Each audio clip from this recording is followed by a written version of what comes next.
ने किया खून भी मेल रहे बीमारियां घेर तरह तरह की बीमारी आ रहे हैं माताहारी।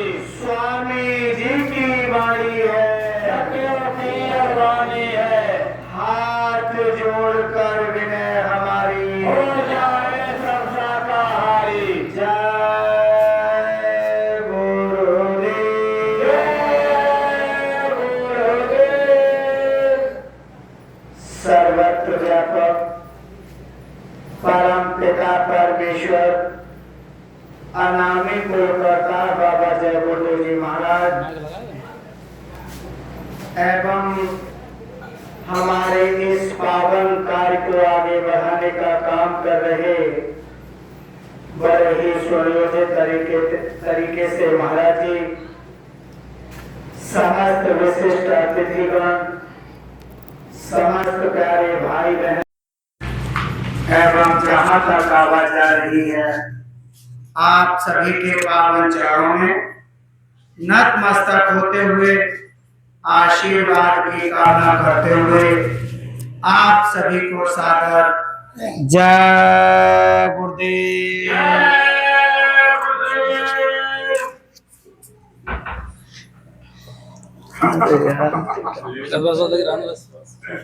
जय गुरुदेव। अनामी कुल करतार बाबा जय गुरुदेव जी महाराज इस समूचे विश्व में एक विशेष प्रकार का बचाने का जब अंतिम समय इस देश और काल में जाते हैं, उस समय से केवल और केवल बचाव का काम महात्माओं का, गुरुओं का हुआ करता है।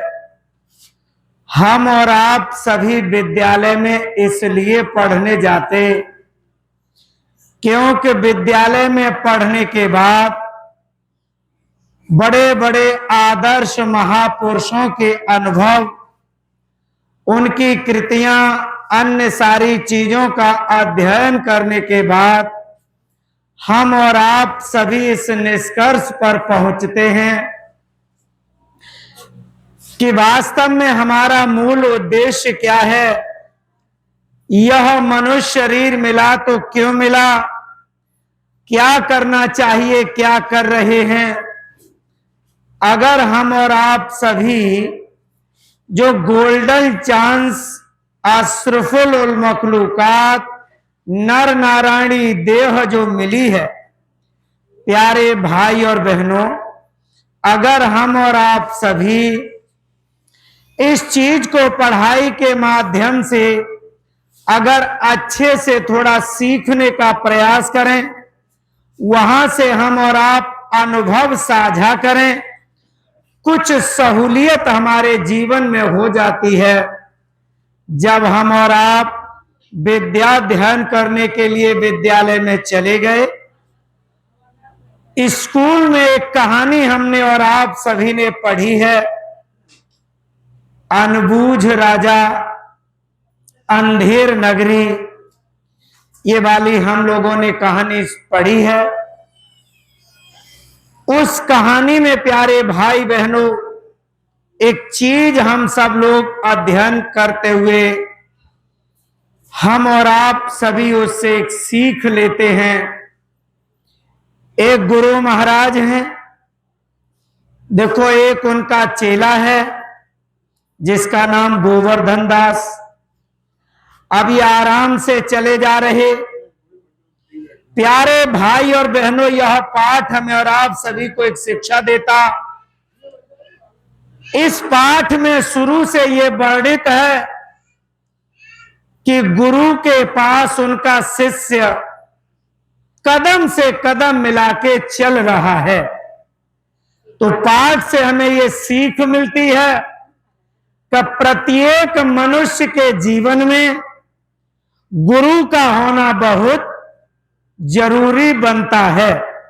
ये पाठ हमें सीख देता है कि जब हम इस दुनिया में अपना जीवन यापन करते, उस समय पर हमारा और आप सभी का साथ गुरु का होना चाहिए।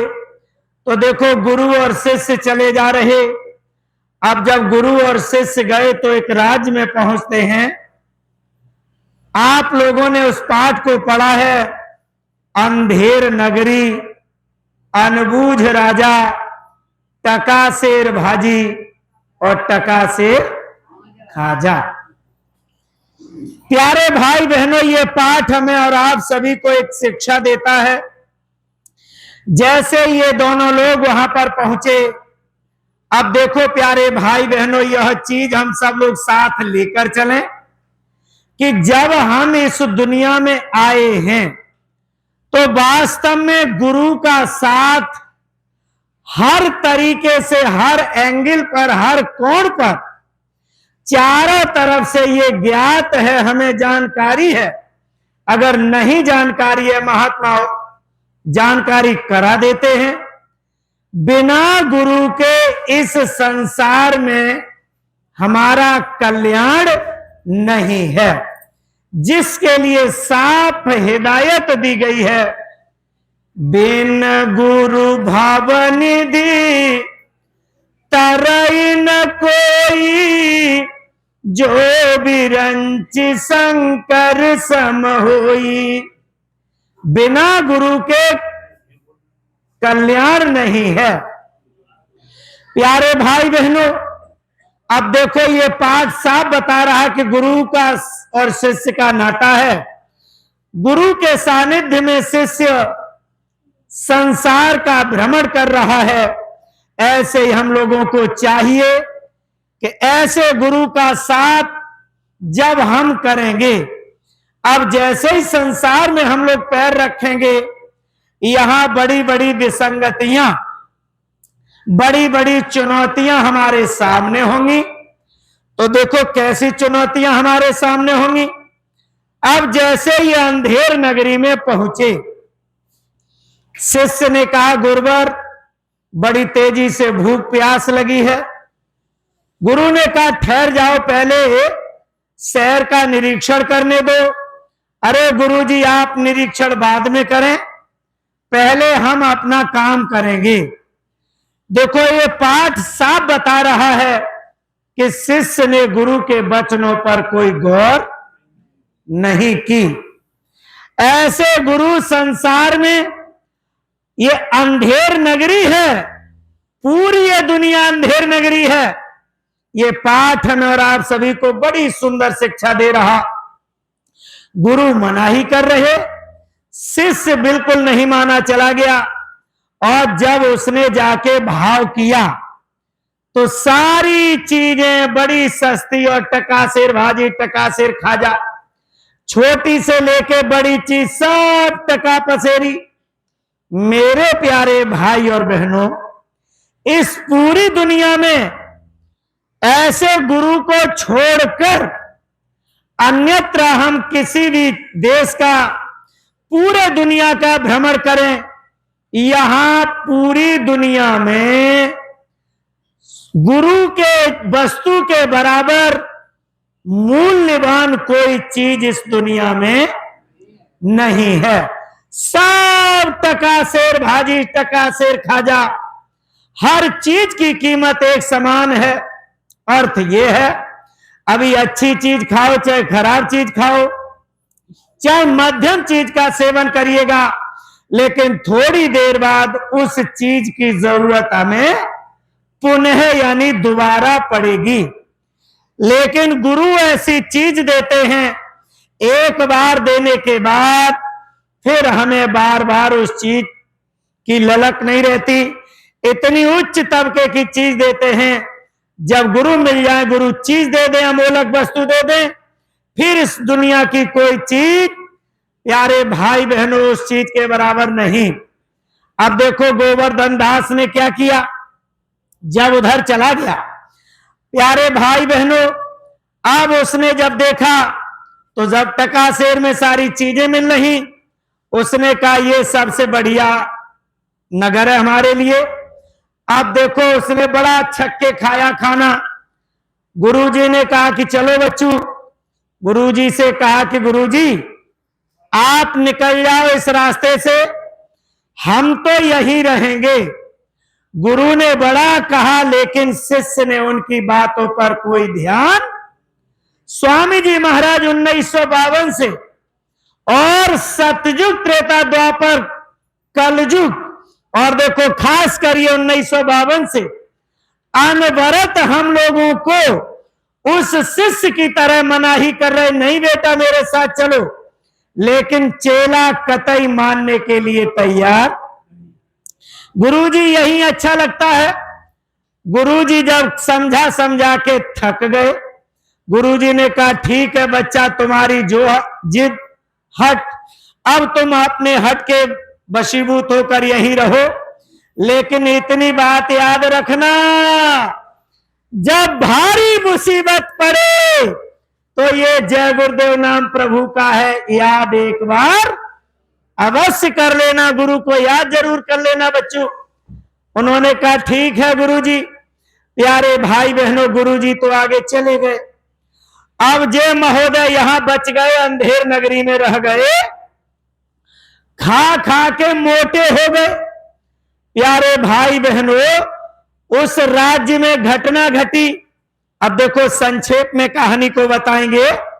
राज्य में घटना घटी, नंबर आया कि सबसे मोटा आदमी इस शहर में हो, फांसी का फंदा इस लायक नहीं है, मोटे आदमी को फांसी लगाई जाए।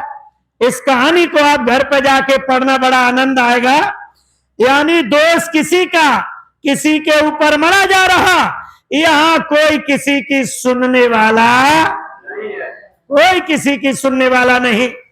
स्वामी जी महाराज ने कहानी सुनाई।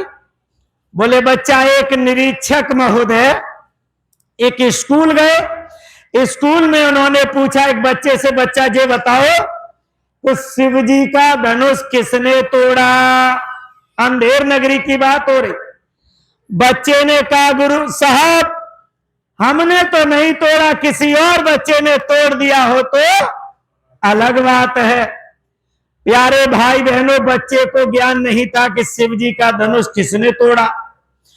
निरीक्षक महोदय आगे बढ़े, उन्होंने कहा साहब हमें तो नहीं पता, यानी गुरुजी से पूछो, महासाब से पूछो, धनुष किसने तोड़ा, उन्हें पता होगा। जब निरीक्षक महोदय गुरुजी के पास गए, बोले गुरुजी आप ये बताएं कि शिव जी का धनुष किसने तोड़ा, बच्चों को तो पता नहीं। तो गुरुजी कहने लगे टीचर साहब पता तो मुझे भी नहीं है कि शिव का धनुष, लेकिन कोई बात नहीं है, अगर टूट गया है तो चलो कोई और दूसरी व्यवस्था कर देंगे, आप इतने परेशान मत हो। निरीक्षक महोदय कहने लगे इसका मतलब यह है कि जब गुरु को ही नहीं पता है तो चेला उत्तर, इसे अंधेर नगरी कहते हैं। यहां के गुरुओं का, शिष्यों का यही हाल है, किसी को नहीं पता कि शिव जी का धनुष। प्यारे भाई बहनों, उन्होंने कहा महाराज चिंता मत करो, सर चिंता मत करो, हमारे मैनेजर साहब दूसरी व्यवस्था करेंगे। अब देखो जब मैनेजर साहब से बात गई, बोले साहब अब टूट गया सो टूट गया, कोई बात नहीं, किसी और यानी कोई और धनुष की व्यवस्था करी जाएगी। इस तरीके से मंत्री तक मैटर गया। मंत्री ने कहा साहब अब ये नहीं पता लग रहा धनुष किसने तोड़ा, इसमें किसी विरोधी का ही हाथ हो सकता है। प्यारे भाई बहनों, बात मंत्री तक गई, शिक्षा मंत्री तक, लेकिन उन्होंने भी ऐसे ही कह के कहला दिया कि ये हो सकता है किसी विरोधी का हाथ हो। कहने का मतलब ये उत्तर नहीं किसी ने बताया कि शिव का धनुष किसने तोड़ा, इसे कहते हैं अंधेर नगरी। तो परम पूज्य स्वामी जी महाराज इस कहानी को सुनाते हुए कह रहे कि बच्चा जब मंत्री तक लोग, मंत्री स्तर तक के लोग, और जब ऐसी बातें करते हैं, उत्तर देने में निरुत्तर हैं, तो अब बताओ ऐसे देश का क्या होगा। बस ऐसा ही कुछ उस समय पर हुआ। देखो फांसी किसी को लगनी, गलती किसी की, सब लोग एक एक करके वहां पर बुला लिए गए। और जब फांसी का फंदा कहा कि देखो महाराज, ये फांसी का फंदा जिसे लगाया जाए, ये फांसी का फंदा बड़ा है, इसके गले में नहीं आएगा। तो राजा ने ये नहीं देखा कि गलती किसकी है। उन्होंने कहा अच्छा ऐसा करो, जिसकी मोटी गर्दन हो, जो मोटा हो, उसे पकड़ो, फांसी उसे लगाओ। गलती किसी की यानी और फांसी किसी और को लग रही है। प्यारे भाई बहनों, इस कहानी का अर्थ यह है, इस दुनिया में हम कुछ भी करें, लेकिन आज जो समय खड़ा हुआ हमारे सामने, अमेरिका, ईरान, इजराइल, अन्य देश भी इसमें शामिल हैं। तो देखो, संसार में हमने बड़ी पढ़ाई लिखाई करी, हम बड़े बड़े उच्च पदों तक गए, और अमेरिका सबसे बड़ा बॉस। प्यारे भाई बहनों, हमारे यहाँ के विद्वानों ने एक वचन कहा, जियो और जीने दो। लेकिन ट्रंप साहब को ये बात पसंद नहीं है। प्यारे भाई बहनों, उन्होंने जियो और जीने दो इसके इस आशीर्वचन को उन्होंने ठुकरा कर, और देखो इधर ईरान पर उन्होंने अपना कब्जा करने का मन बनाया। अब ये लड़ाई चल रही है, उसकी थोड़ी सी हमारे भारतवर्ष के भी ऊपर आंच आ रही है। हमारे साहब बता ही चुके, चंडी एक देवता, ये सब काम चल ही रहा। मेरे प्यारे भाई बहनों, बात जो चल रही है उस पर जरा गौर करेंगे हम सब लोग। अब देखो, जब मोटा आदमी, अब उस शिष्य को क्या पता था, वो तो बस खाए पिए मौज उड़ाए, और ये समझने लगा कि अब हमसे बड़ा इस दुनिया में समझदार कोई है ही नहीं। देखो कहां गुरुजी हमें लिए जा रहे थे, या तो खाओ पियो मस्त रहो, किसी काम को, किसी भजन को करने की या कोई जरूरत। आज वो मन में बनाए बैठा, प्यारे भाई बहनों, खा खा के मोटा हो गया। बाबा जय गुरुदेव जी महाराज ने कहा है कि बच्चा ऐसे मोड़ पर लाके खड़ा कर दूंगा कि भजन तो तुम्हें करना पड़ेगा, और जय गुरुदेव तो तुम्हें बोलना, भजन तो मैं तुमसे करा ही। देखो एक समय आ गया, खा खा के मोटे हो गए साहब। सिपाहियों ने पकड़ लिए, बोले कहां लिए जा रहे? अरे इस तरीके से एक आदमी को फांसी लगनी थी, अब वो फांसी का फंदा मोटा है, इसलिए फांसी पर तुम चढ़ाए जाओगे, तुमसे हट्टा कट्टा इस शहर में कोई और दूसरा है ही नहीं। उसने कहा फांसी चढ़ाई जाएगी कि बिल्कुल। अब प्यारे भाई बहनों, इसीलिए महात्मा कहते हैं, मौत से डरता रहे दिन। बाबा जी ने जो मंदिर बनाया उसमें साफ एक स्लोगन लिखा हुआ है, भाग कर कहीं भी जाओ, मौत तुम्हारा पीछा कर रही है। ये मौत ही यानी बिल्कुल सबसे ज्यादा सत्य जो है वो मौत ही है, मृत्यु। आज जो शिष्य है, खाना पीना 1 सेकंड में भूल गया, ऐसो आराम 1 सेकंड में हवा हो गए, जैसे ही मरने का नाम सुना। प्यारे भाई बहनों, मरना कोई मामूली चीज नहीं है, जन्मत मरत दुसह दुख होई। जन्मने और मरने में बहुत पीड़ा होती है। अब जैसे ही उसने मरने का नाम सुना, सोई उसे फरिश्ते नजर आने लगे। अब क्या करूं? तो मरता है सो क्या नहीं करता। बाबा जय गुरुदेव जी महाराज इसीलिए अपने बच्चों को जगह जगह पर साप्ताहिक मासिक कार्यक्रम कराकर इसीलिए संदेश दिलवा रहे हैं, गोवर्धन दास शिष्य की तरह जब मौका आए तो कम से कम उस नाम को याद करके बच तो जा। प्यारे भाई बहनों, जब फांसी के फंदे की तरफ वो गया, अब उसे याद आए गुरु, क्योंकि 33 करोड़ देवी देवता भैया भवानी सबको पुकार लिया, लेकिन वहां कोई सुनने वाला नहीं है। अब उस कहानी को आप पढ़ के देखिए। जैसे ही उसने गुरु महाराज को याद किया, सो खट से गुरु महाराज उसी शहर में विराजमान हो गए। अब देखो, राजा ने पूछा, देखो तुम्हें फांसी लग रही है, अब इस तरीके से कोई इच्छा? बोले हम अपने गुरु महाराज से मिलेंगे। 2 शब्द। प्यारे भाई बहनों, इजाजत हुई। गुरु ही उस समय पर शिष्य के काम आते हैं। गुरु ने शिष्य के कान में कुछ कहा, और जैसे ही गुरु ने देखो सब समझा दिया निकलने का रास्ता। फांसी के फंदे से कैसे बचोगे, ये गुरु ने कान में पूरा बता दिया मंत्र। अब जैसे ही शिष्य ने गुरु से बातचीत किया, अंदर में तसल्ली हो गई कि वास्तव में अब गुरु आ गए हैं, प्राण बच गया। तो जैसे ही वहां गया और फांसी के फंदे पर चढ़ने का मन बनाया, उसी समय उसने ये शब्द बड़ी जोर जोर से कहे, अरे वाह, ये कितना सुंदर सुनहरा अवसर, स्वर्ग के 7 फाटक खुले हुए हैं और ऐसे समय पर हमें फांसी दी जा रही। गुरु ने उधर से आवाज लगाई, अरे चेला, ये बताओ पहले गुरु जाएगा या चेला? अरे गुरुजी आप ठहर जाओ, हम ही जाएंगे। गुरुजी ने कहा, बच्चा ठहर जा, पहले गुरु जाएंगे, उसके बाद चेला जाएगा। दोनों प्राणी आपस में लड़ने झगड़ने लगे। प्यारे भाई बहनों, यह बात राजा के कानों में गई। बोले क्या माजरा है, फांसी क्यों नहीं अब तक लगी? बोले महाराज, स्वर्ग के 7 दरवाजे खुले हुए हैं और गुरु शिष्य में लड़ाई हो रही है। वो कह रहे हम पहले जाएंगे, वो कह रहे हम पहले जाएंगे। राजा ने कहा, अच्छा ऐसी बात है कि हाँ। राजा साहब ने कहा, तो एक काम करो, जल्दी से हमें ले चलो वहां।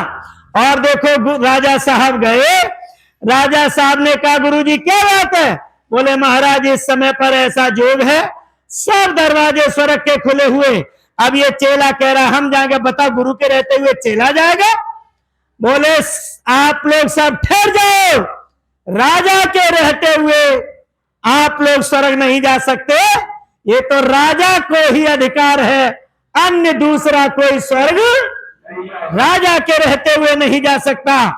गुरुजी यही तो चाहते थे कि अंधेर नगरी का अनबूझ राजा यहां से हमेशा हमेशा के लिए। बाबा जी का आशीर्वचन क्या है? कल युग में कल युग जाएगा और कल युग में सतयुग। यही तो चाहते हैं गुरुजी कि ये अनबूझ राजा यहां से जाए। स्वामी जी महाराज ने भी कहा है, राजनीति बिनसाएगी और ऐसी आफत। मेरे प्यारे भाई बहनों, हमारे उपाध्यक्ष जी ने कहा कि वो समय धीरे धीरे अपने चरम सीमा की तरफ जा रहा है। इसके पीछे भी हम आपको आज सुनाएंगे। प्यारे भाई बहनों, राजा ने कहा मेरे रहते हुए ये किसी को अधिकार नहीं। धीरे से राजा फांसी के फंदे पर चढ़ गया, पर्दा गिर गया। गुरु यही तो चाहते थे चेला बच जाए और अनबूझ राजा हमेशा हमेशा के लिए यहां से अंधेर नगरी अच्छे में परिवर्तित हो जाए। तो बाबा जी की यही लालसा, यही इच्छा, यही संकल्प, धरा धसे चाहे प्रलय मचे, पर सुन लो सतयुग आएगा। बाबा जी यही चाहते हैं। तो ये अंधेर नगरी, अनबूझ राजा, टकासेर भाजी, टकासेर खाजा, शराब, अंडा, मांस, मछली, जलेबी और ये समोसा, सब दुनिया की चीजें खाने पीने में आदमी लगे। बाबा जय गुरुदेव जी महाराज ने कहा है, इसी धरती पर 1000 साल के लिए जो अंधेर नगरी बनी हुई है, यहां का अनबूझ राजा, कोई किसी की उसको गम नहीं। बाबा जी कह रहे कि शराब बंद हो, लेकिन देश के हुक्मरान उतनी शराब और ज्यादा बढ़ा रहे। अब बताओ इससे ज्यादा अनबूझ और क्या हो सकता। स्वामी जी महाराज अपील कर रहे इतने दिन से, लेकिन कोई सुनने वाला। बाबा जी ने कहा ऐसा समय लाके खड़ा कर दूंगा, अपने आप व्यवस्था बन जाएगी। ऐ मेरे प्यारे भाई बहनों, भारतेंदु हरिश्चंद्र साहब ने जो ये पावन पाठ लिखा, ये पाठ हमें और आप सभी को यही सीख देता है कि जब गुरु के सानिध्य में रहोगे तो जो अनबूझ राजा है वो भी किनारे लग जाएगा, अंधेर नगरी है वो भी अच्छे में बदल जाएगी, और चेला की जान हमेशा हमेशा के लिए बच जाएगी।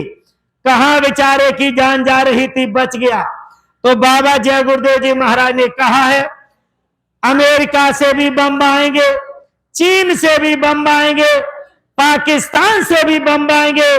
अरे बच्चा, तुम चारों तरफ से बमों के बीच में फंस जाओगे, और उस समय पर जब जय गुरुदेव बोलोगे तो आपकी सारे बीचों के बम के बीच बचत कर दी, बचा लिया जाएगा आपको।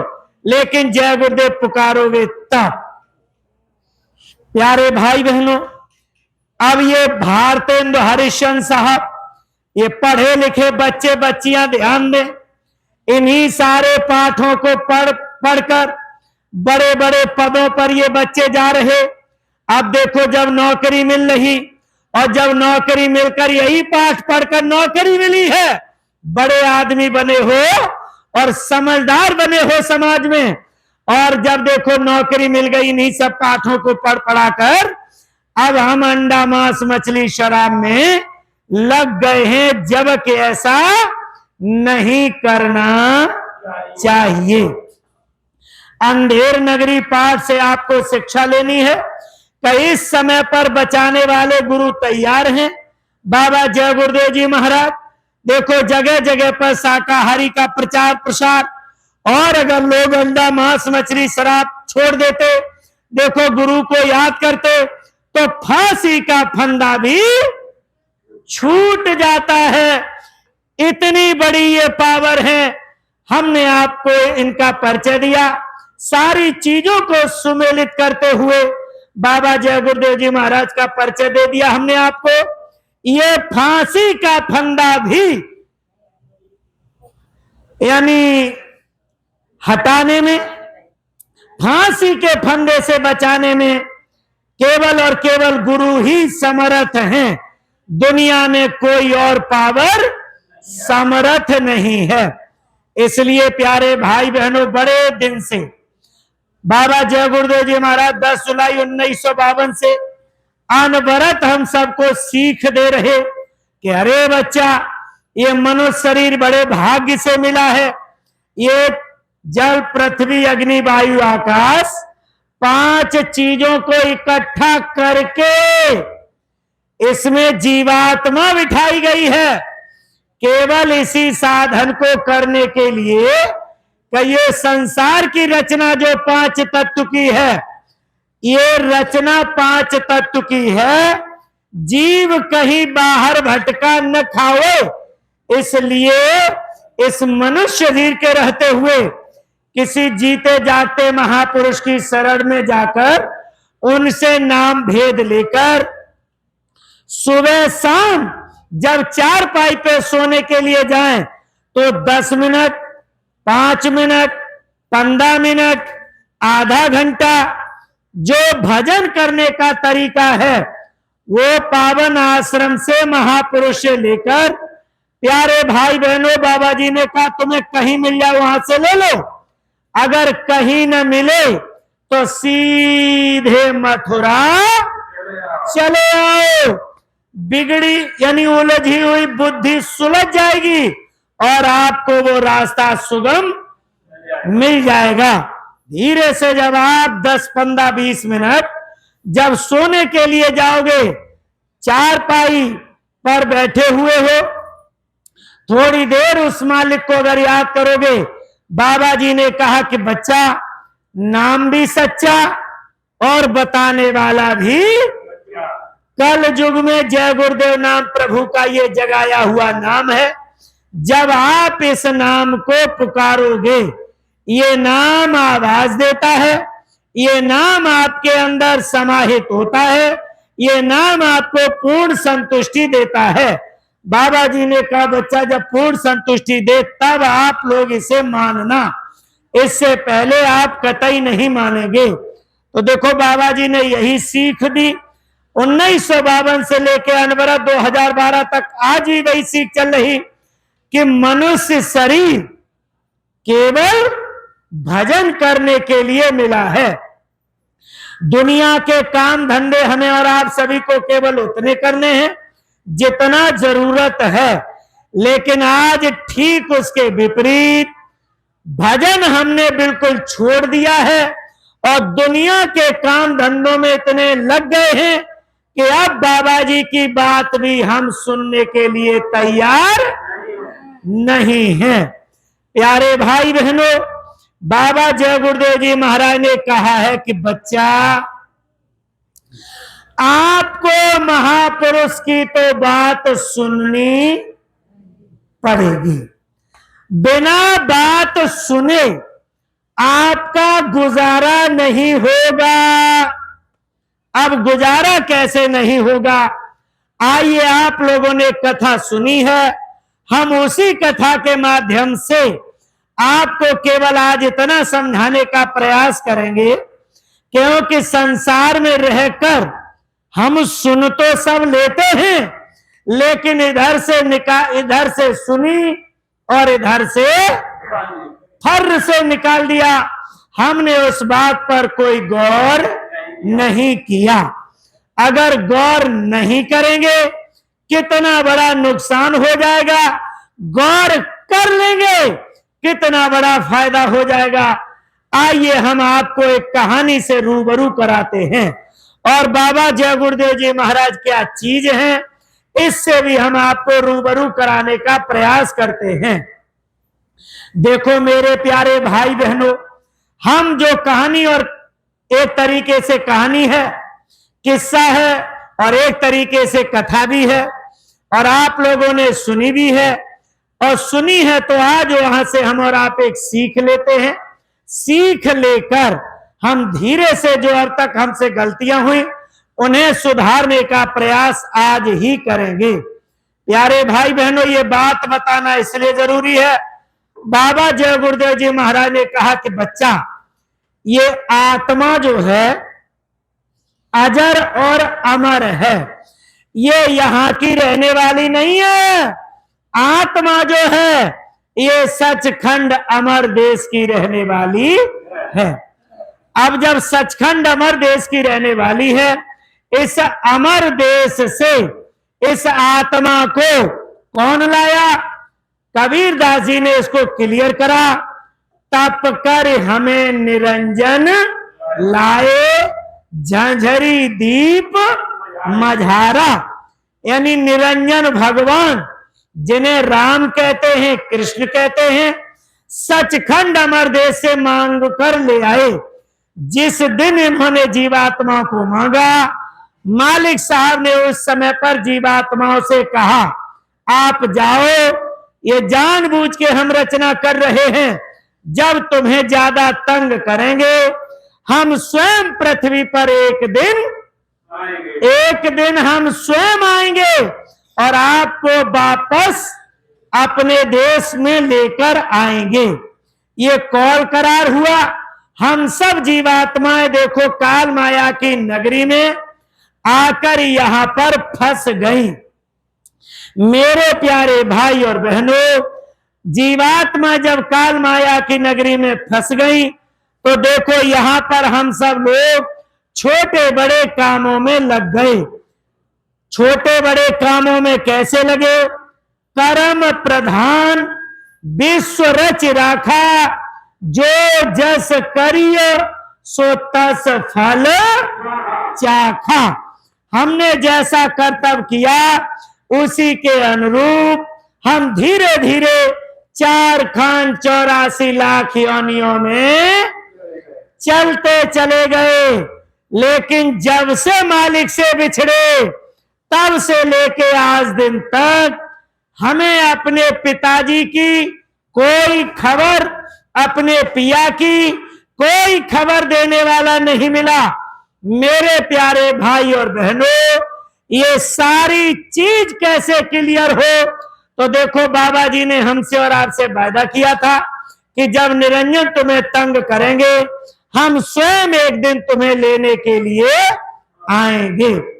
अब प्यारे भाई बहनों, हुआ ये कि नाना प्रकार के दुनिया में क्रियाकलाप हुए, उन्हीं के अनुरूप हम फंस गए।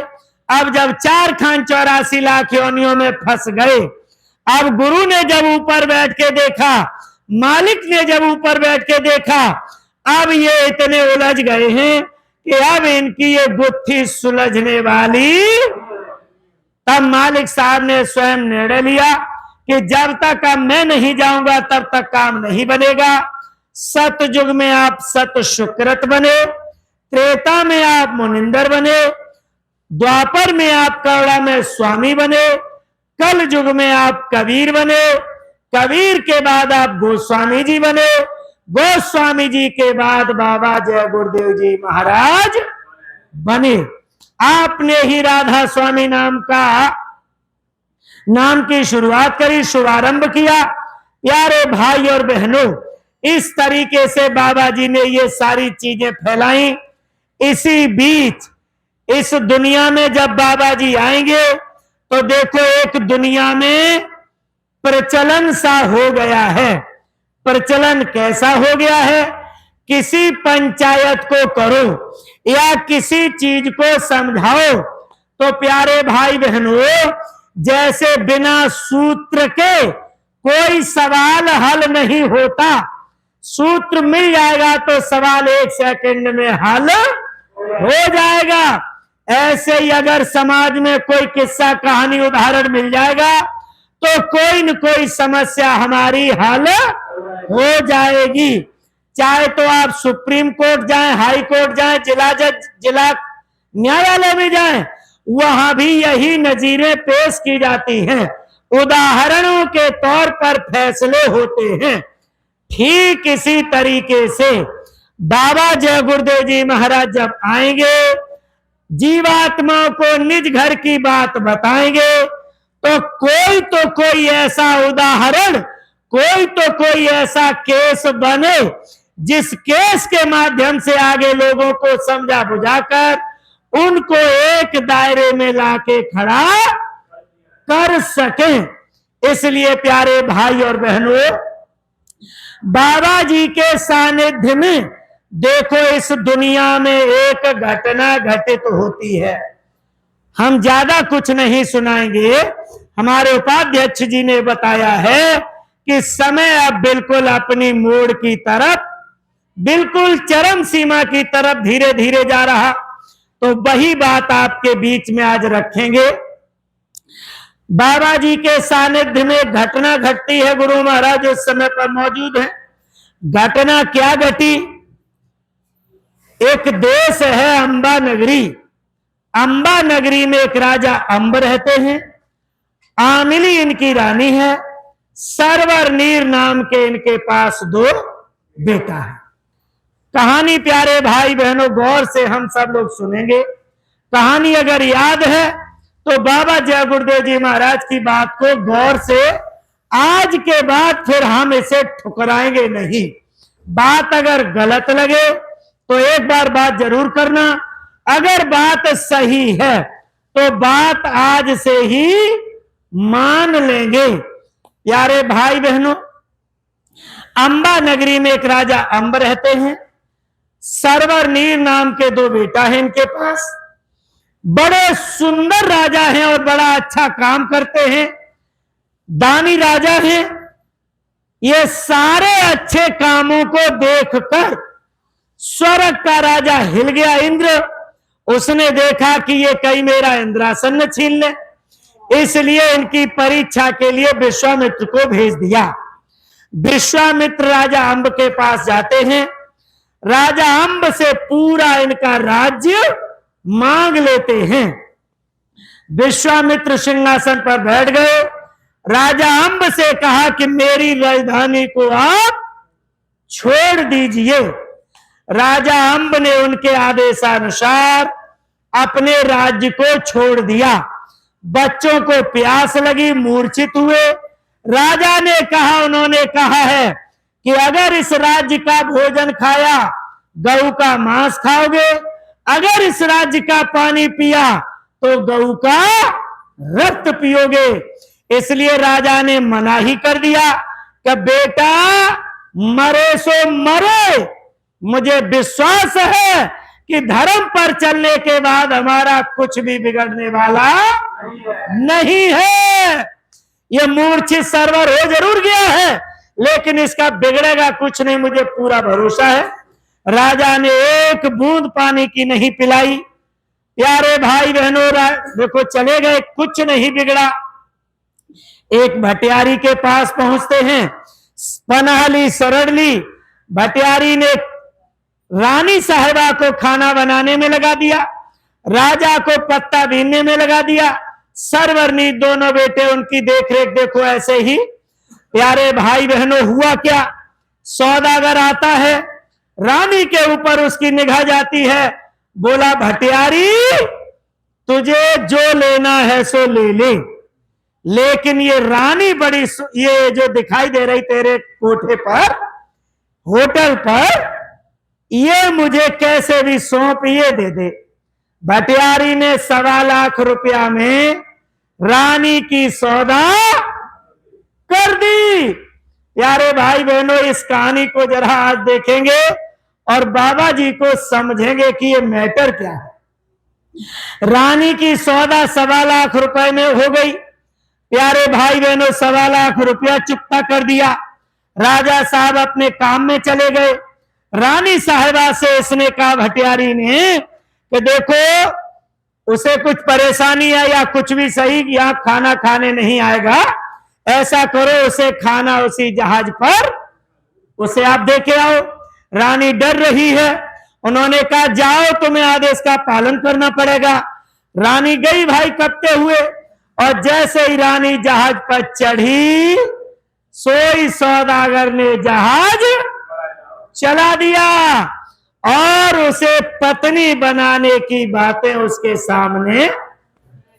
रानी साहिबा ने कहा ये नजर दूर रखना, पतिव्रता स्त्री हूं, कोई मामूली स्त्री, एक राजा की रानी हूं, कोई साधारण रानी, साधारण स्त्री नहीं हूं, एक राजा की रानी हूं और पतिव्रता स्त्री हूं। ये आंखें जरा होश में रखना। प्यारे भाई बहनों, एक सतीत्व के आगे किसी का जोर दुनिया में न चलता है, न चला था और न अब भविष्य में कभी आगे। सती तो सती है, उसकी बराबरी करने वाला कोई नहीं। प्यारे भाई बहनों, सौदागर कप गया और देखो वहां पर रानी साहिबा ने देखा ये कप गया। तब रानी साहिबा ने कहा कि देखो 12 बरस का हमारा एक वायदा है आपके बीच में, 12 बरस तक अगर हमारे राजा साहब हमें मिलते हैं तो ठीक है, तो हम उनकी, अगर 12 बरस के बाद वो न मिले तो हम तुम्हारी पत्नी और तुम हमारे पति। ऐ प्यारे भाई बहनों, 12 बरस का ये समय मुकर्रर हो गया। सौदागर ने स्वीकार कर लिया और देखो रानी साहिबा को कमरा अलग दे दिया। उसी दिन से वो भाई बन गया और वो कितने दिन के लिए? 12 बरस के लिए भाई बहन हो गए। अरे प्यारे भाई बहनों, इधर घटना क्या घटी, जैसे ही बच्चों ने पूछा, राजा साहब ने पूछा भटियारी से हमारी पत्नी कहाँ, मेरी माँ कहाँ? अरे वो तो बड़ी विचारणी, ऐसे ऐसे किसी आदमी के साथ। राजा ने कहा ऐसा तो हो ही नहीं सकता, सत्य सत्य कह रहा। अरे कैसी बातें कर रहा? उस भटियारी ने उन्हें फटकार दिया, भाग गए। प्यारे भाई बहनों ढूंढ रहे, अब करे तो करे क्या। एक नदी का किनारा है, राजा साहब एक बेटे को उधर उतार देते हैं, जैसे ही दूसरे बेटे को लेने के लिए आते हैं सोई पानी में। बहुत गजब की बात है, समझ लेना स्तर प्यारे भाई बहनों। राजा साहब पानी में डूब गए। अब पानी में डूब गए लेकिन डूबे नहीं। 5, 6, 7, 8 दिन के बाद कन्नौज की वीरभूमि, कन्नौज की जो धरती है इसे वीरभूमि की संज्ञा दी गई है। कन्नौज की धरती पर जाके निकल गए। वहां रानी साहिबा एक तलाश में है, राजा साहब खत्म हो गए। बोले सुबह भोर में जो मिले राजा बनाया जाएगा। यही महाशय मिल गए और कन्नौज के राजा बन गए हैं। प्यारे भाई बहनों, इधर क्या हुआ? सरवर उधर रो रहा, नीर इधर रो रहा।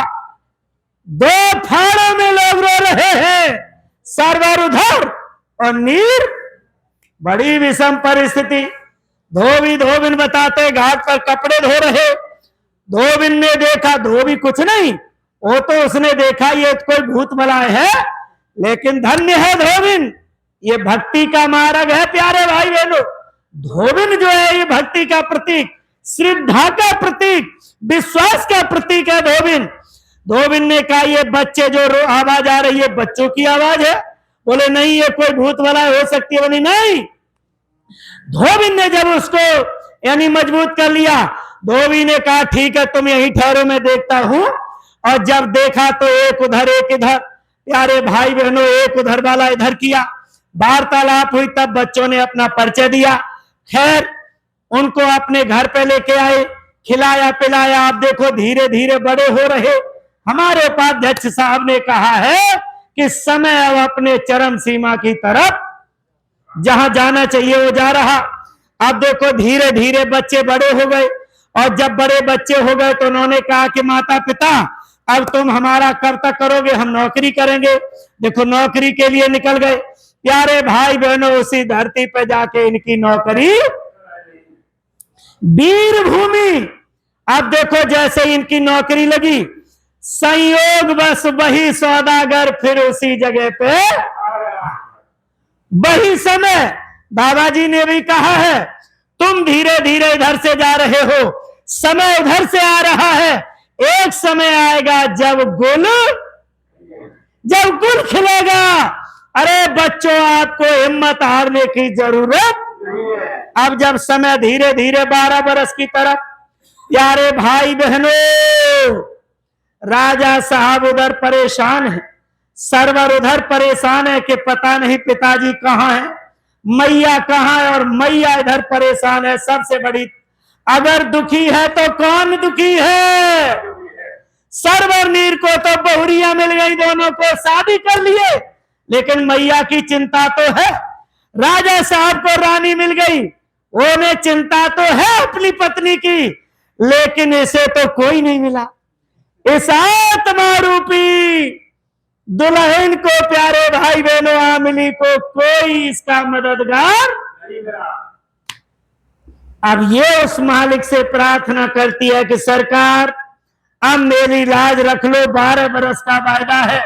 अगर 12 बरस में ये हम सब लोग आपस में नहीं मिले तो फिर मामला कुछ और हो जाएगा।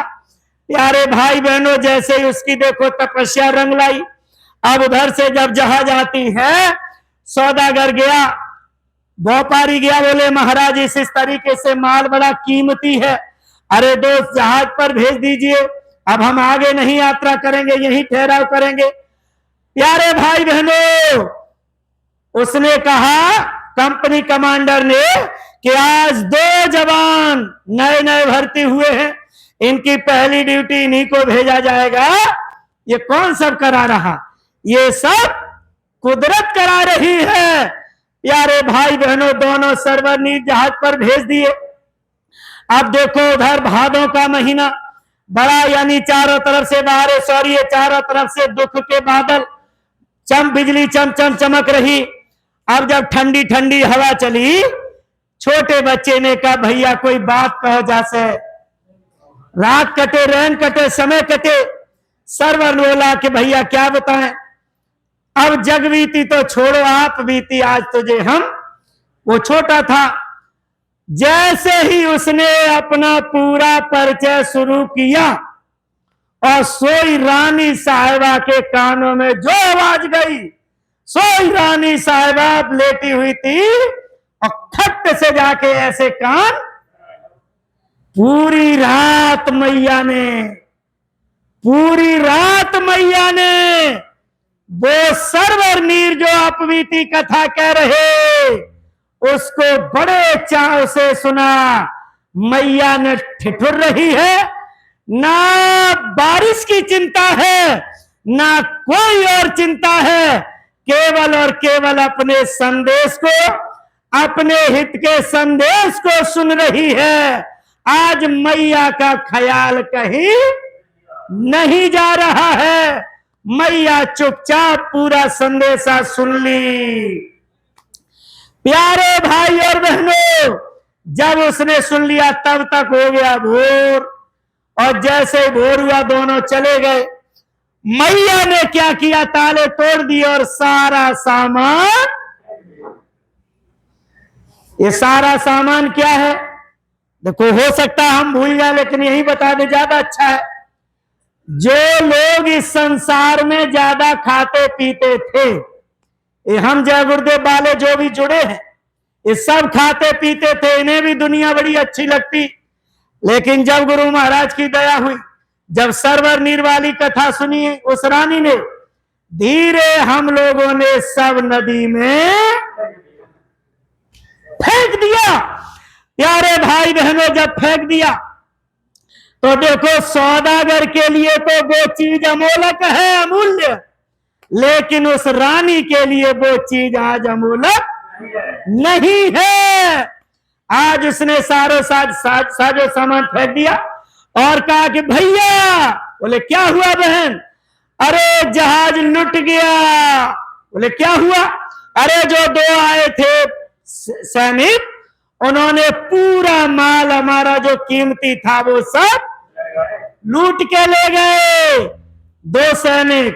तो देखो, जब जब ये प्रचार होता है, लोगों के समझ में आता है, तो यही तो ले जाते हैं लूट के, और क्या है। अगर एक के समझ में आ गया यही लूटना है, आज रानी साहिबा समझा रही, खट से गया सौदागर, राजा साहब आपने आज हमारे साथ बड़ा गलत किया। बोले क्या हुआ? अरे जो दो सैनिक भेजे थे उन्होंने हमारा पूरा जहाज आज लूट लिया। बोले अच्छा कि हाँ। दोनों बच्चे एकदम हाथ पैर उनके बांध दिए गए और तुरंत हाजिर। अब दोनों बच्चों ने कहा बताओ, पहली पहली ड्यूटी गए और सो आज हाथ पैर। प्यारे भाई बहनों, जय गुरुदेव वाले प्रचार तो करते हैं, लेकिन इन्हें इतने तायने सुनने को मिलते हैं जिसका कोई जवाब सबके सामने बीती होगी। आज दोनों बच्चों के हाथ पैर बांध दिए गए। राजा ने कहा देखो, केस बिना गवाह सबूत के नहीं चलता, कोई सबूत है, गवाह है? बोले हाँ महाराज। देखो थी बहन, जे कहा कि हमारी पत्नी है गवाह देने वाली। बोले ठीक है, लेके आओ। और जैसे ही रानी साहिबा को लेकर आए, प्यारे भाई बहनों, उसने कहा साहब ये है हमारी गवाह। तो राजा साहब ने पूछा आप इनकी कौन हो? उन्होंने कहा राजन, ना तो हम इनकी पत्नी हैं, ना इनके साथ हमारा कोई और रिश्ता है, ना ही इनका जहाज लुटा है। ये सब बातें तो सब झूठी। अब राजा बड़े अचंभे में पड़े कि सौदागर कह रहा जहाज लुट गया, बच्चे वो परेशान। बच्चों से पूछा हाँ भाई क्या करते रहे? बच्चों ने कहा साहब और कुछ नहीं, जब इसे ठंड लगी या नींद आई तो अपवीति सुनाते रहे। अच्छा, अपवीति में लगे रहे तब तक जहाज लुट गया। उनको भी बड़ी फटकार। और जब रानी साहिबा ने कहा साहब ना तो जहाज लुटा है ना कुछ हुआ है, ये सौदागर बिल्कुल झूठ बोल रहा। अब राजा भी बड़े अचंभे में, फिर क्या मैटर है? रानी साहिबा ने कहा सरकार, इन दो बच्चों ने जो रात कथा सुनाई है, वही कथा हम एक बार इनसे और सुनना चाहते हैं। धन्य है रिंकू भाई, धन्य हमारे साहब जो बैठे हैं भैया, धन्य है ये पूरी संगत जो ये बार बार रानी की तरह सरवर नीर वाली कथा सुनने के लिए और ये व्यवस्था करते हैं। धन्य हमारे ये सब लोग। आपको कितना धन्यवाद कहा जाए जो कि ये कथा में ही सब कुछ छुपा हुआ है। रानी साहिबा ने कहा, वो रात में इन्होंने जो कथा कही थी हम वही सुनना चाहते हैं। राजा ने कहा, ऐसी कौन सी कथा हो गई जो पहाड़ टूट गया। प्यारे भाई बहनों, राजा के आदेशानुसार सरवर ने अब जो कथा सुनाना शुरू किया और जो अंबा नगरी और राजा अंब का नाम आया, सोई राजा के भी कान खुल गए। राजा चौंक गया कि यह मैं क्या सुन रहा हूं। सत्संग के वचनों में वो ताकत है कि राजा जैसे भी हिल जाते हैं।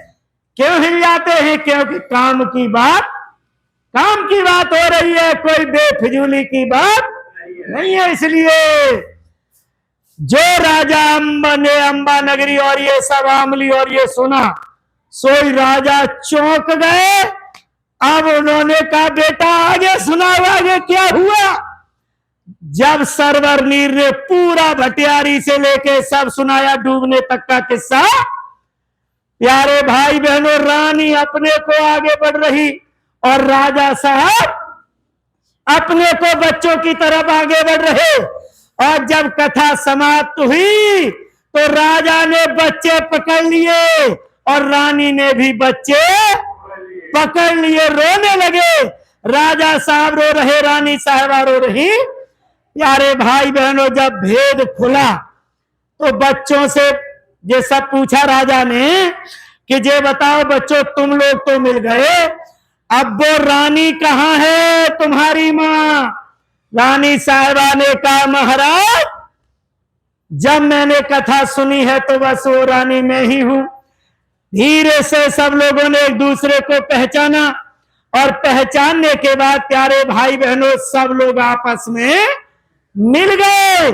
और मिलने के बाद कितना आनंद हुआ होगा, थोड़ा अंदाजा लगाने की जरूरत है। जैसे ही मिले सो खट से राजा साहब ने अब एक आदेश दिया कि सबसे पहले अब भटियारी को बुलाओ। भटियारी जैसे ही बुल के आई, कितने रुपया में सौदा हुआ था, अब हल्टर के आगे अब तो बोलना पड़ेगा। बाबा जी ने कहा, बच्चा समय मुजरा करा लेगा, एक एक चीज का समय मुजरा कराएगा। भटियारी ने कहा, सरकार रुपया 1.25 लाख में ये सौदा कर दी थी। अरे तेरे यहां हमने जब पनाह लिया तो तुझे किसी की इज्जत के साथ खिलवाड़ करना था।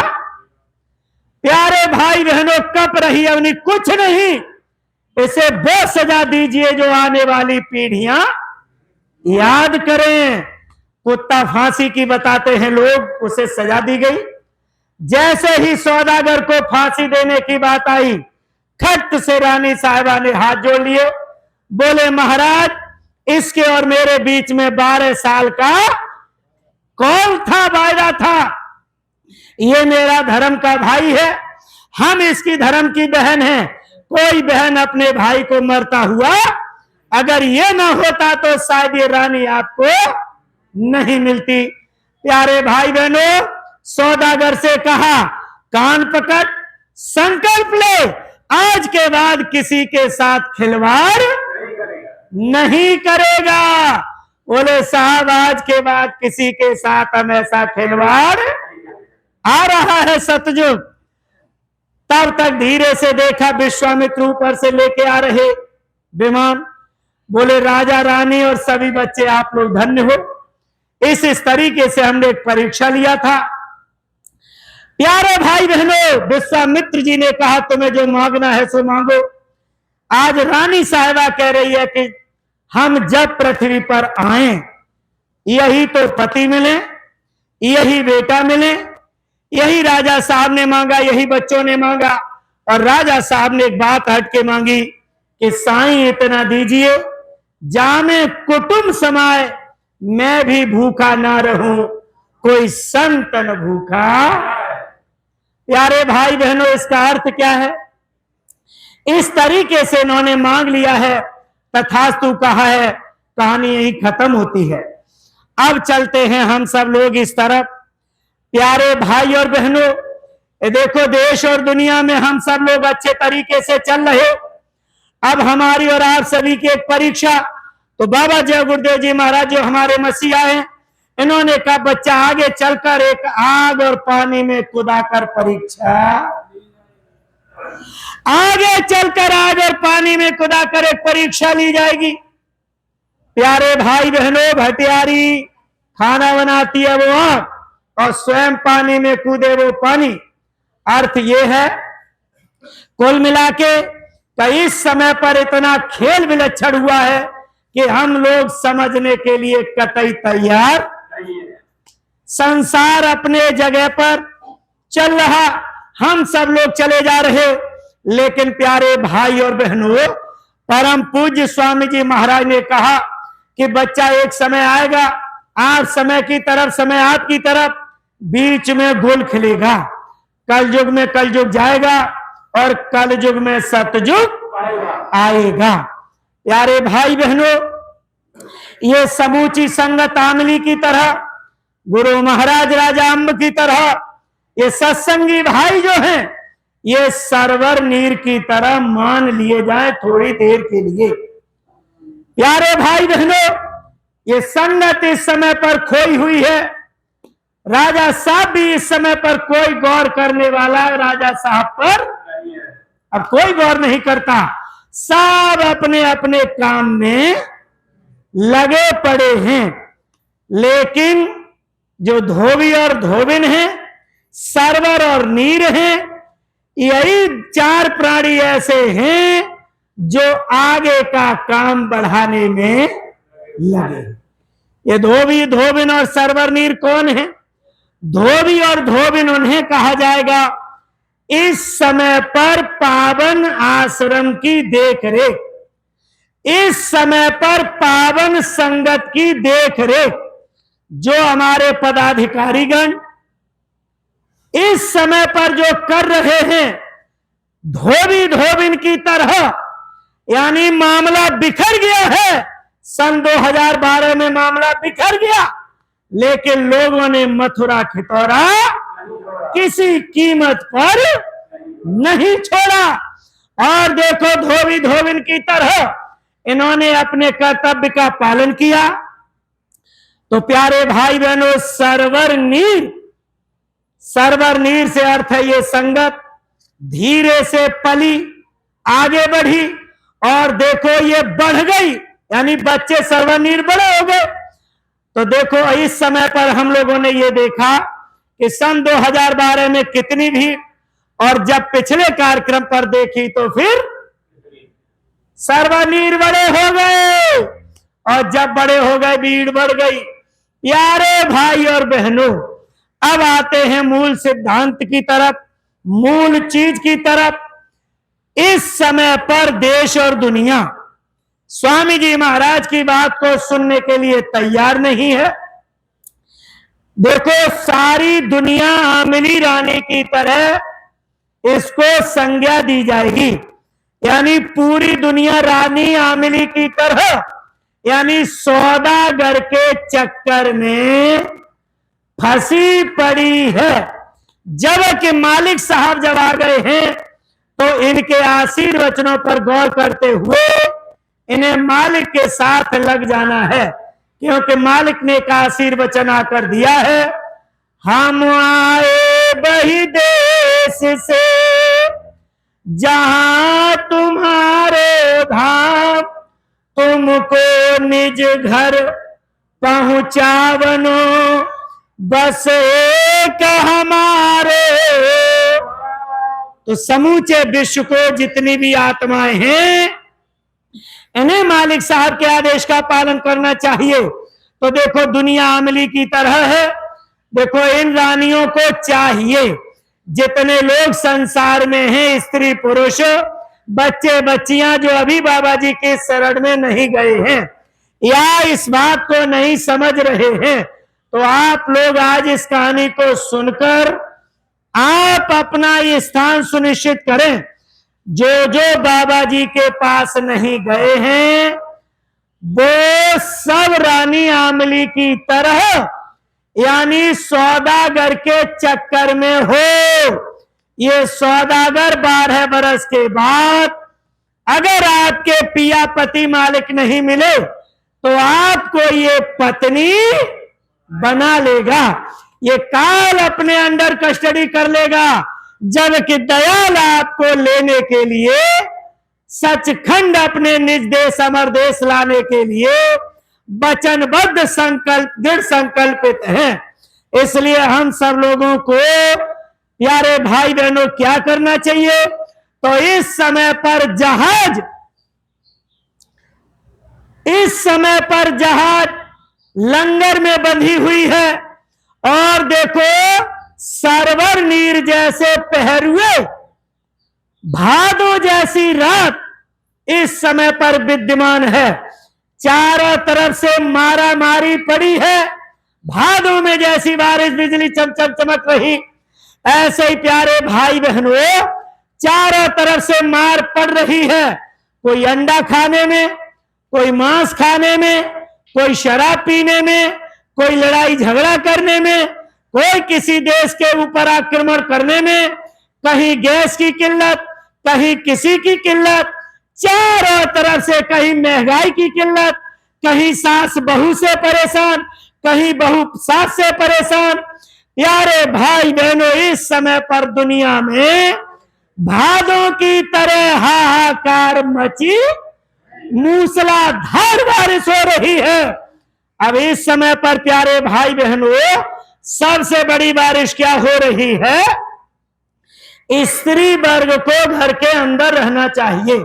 अर्थ यह है कि संस्कारवान होना चाहिए, लेकिन यूट्यूब इंस्टाग्राम के चक्कर में पैसा मिल जाए, हमारे फॉलोअर ज्यादा हो जाए, हमारी वहां से किस्त ज्यादा आ जाए, इसलिए जितने निचले स्तर तक जा सकते हैं हम लगातार रील बनाने के माध्यम से नीचे पायदान पर चलते चले जा रहे हैं।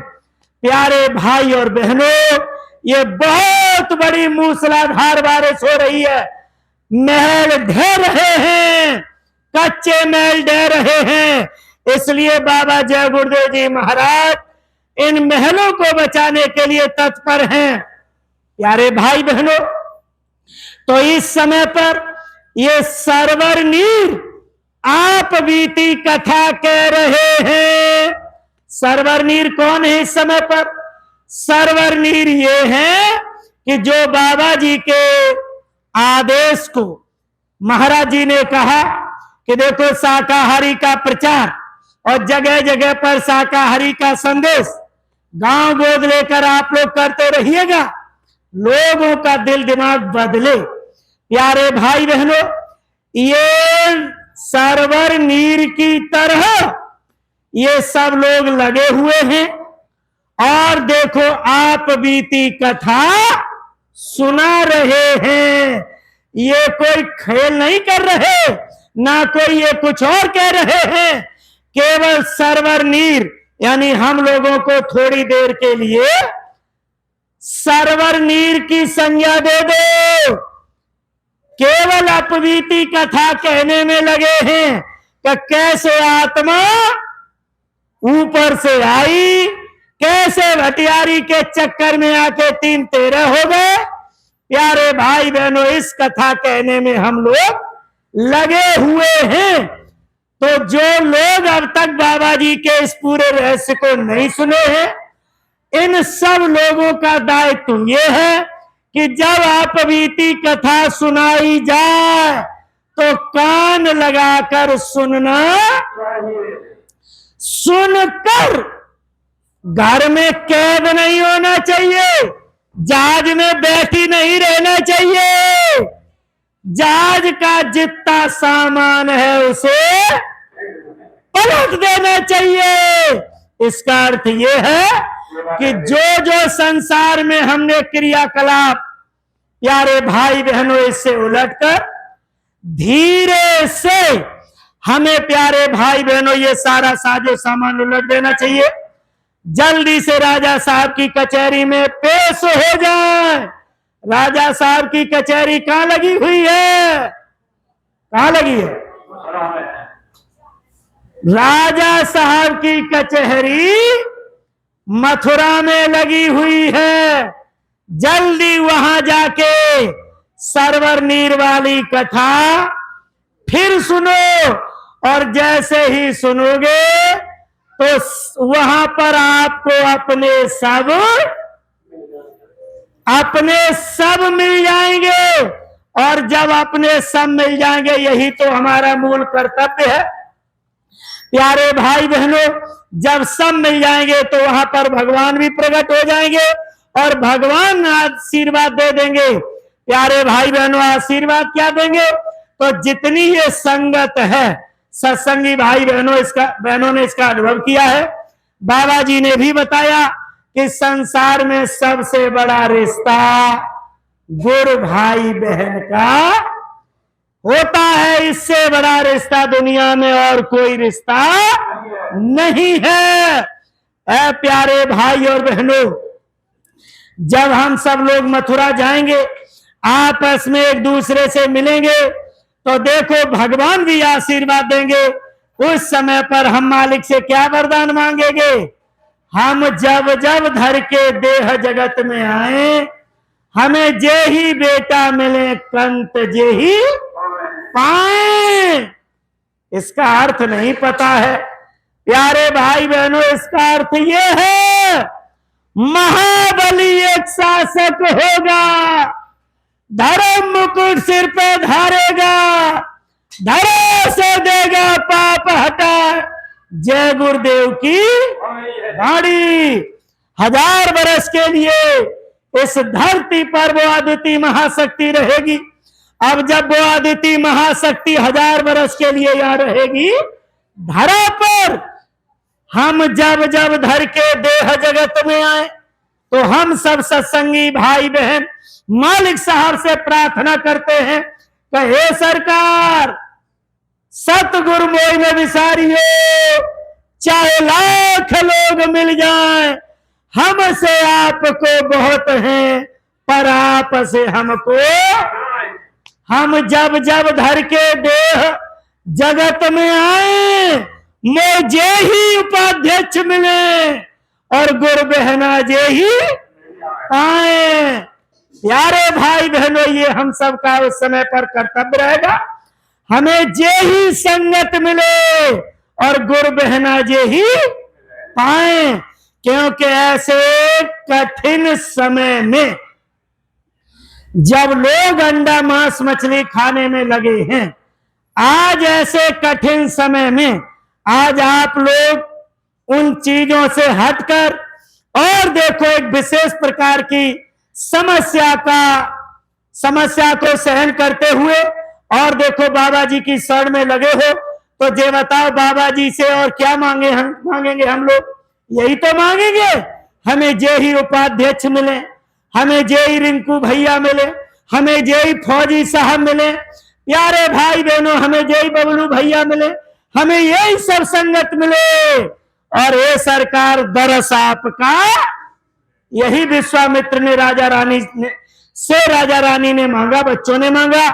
यही हम सब लोग भी मालिक साहब से प्रार्थना उस समय पर करेंगे कि हे सरकार, आगे जब 1000 वर्ष के लिए आप धरती पर रहेंगे, तो मुझे यही संगत यही मिले, हमें और दूसरे की जरूरत। क्योंकि जब जिसने कठिन समय में साथ दिया है वही तो अपना है।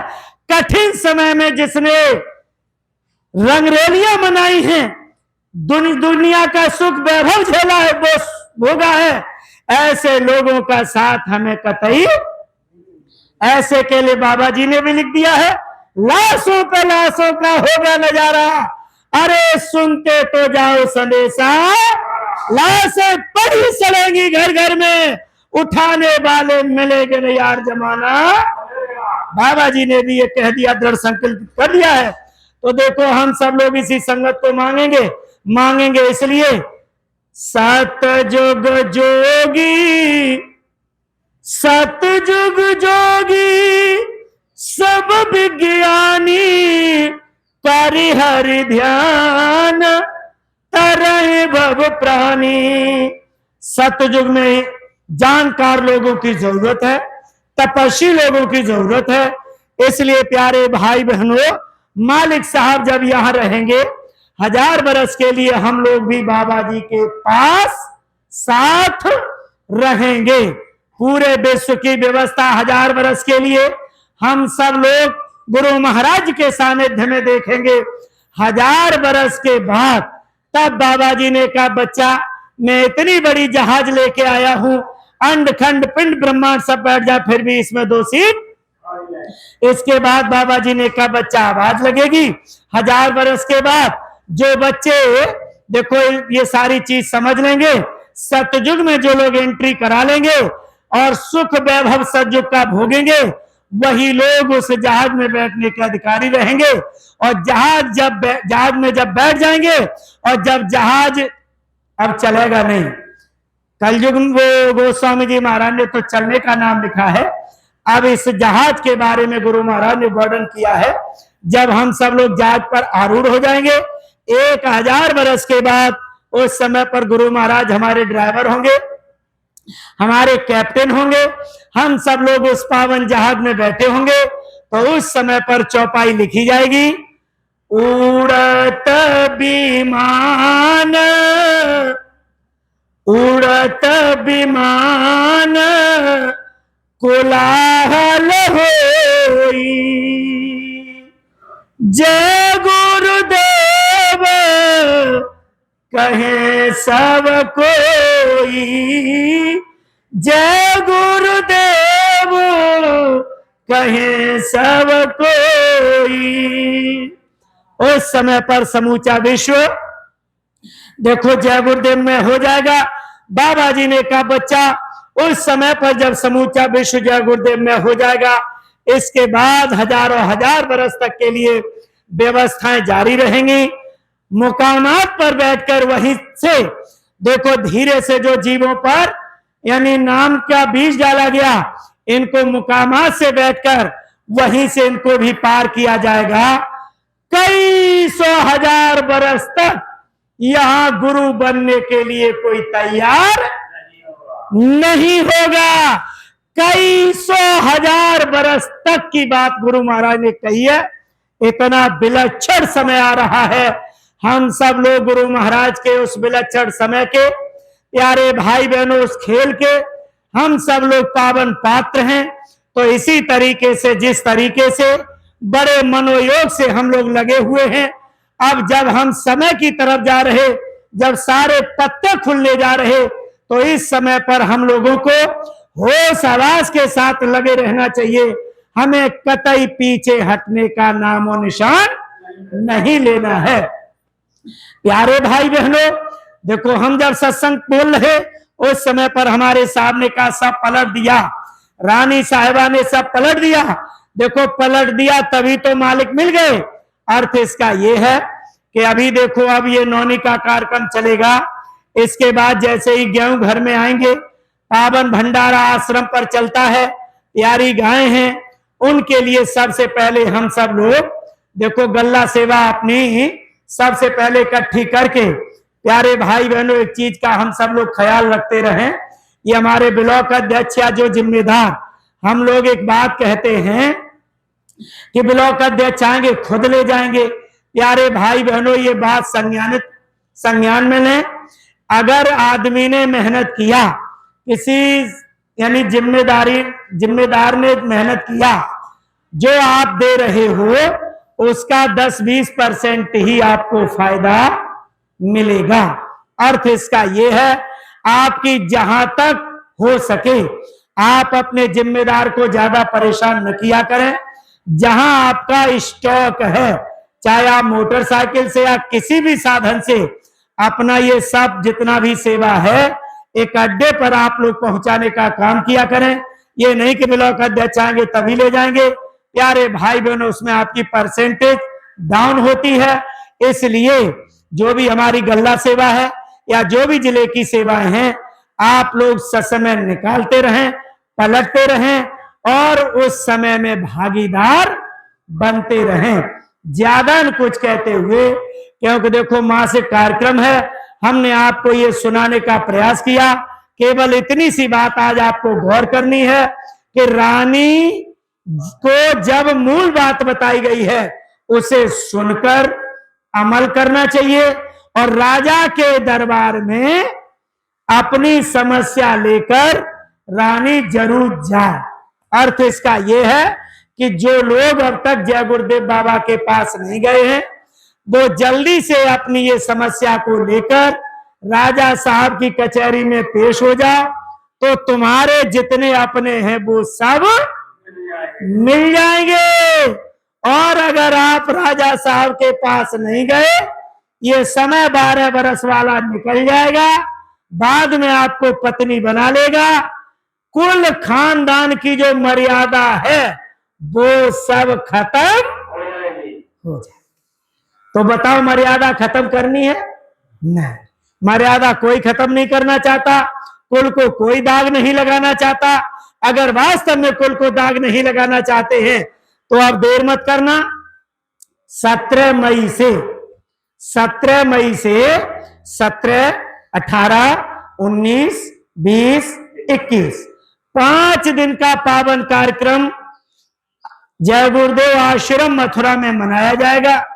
आप लोग सादर आमंत्रित हैं। आप लोग जल्दी चले आना इस सत्संग को, आज वाले सत्संग को सुनकर। आप लोग अगर इस सत्संग को भी सुनकर अगर मथुरा नहीं आए तो अब आप लगाना अंदाज हमारा क्या होगा। अब इन्हीं शब्दों के साथ गाड़ी को गिरा, कहने सुनने में गलती हुई हो माफ करेंगे। हमारे उपाध्यक्ष जी कुछ आपको और बताने का मन कर रहे हैं।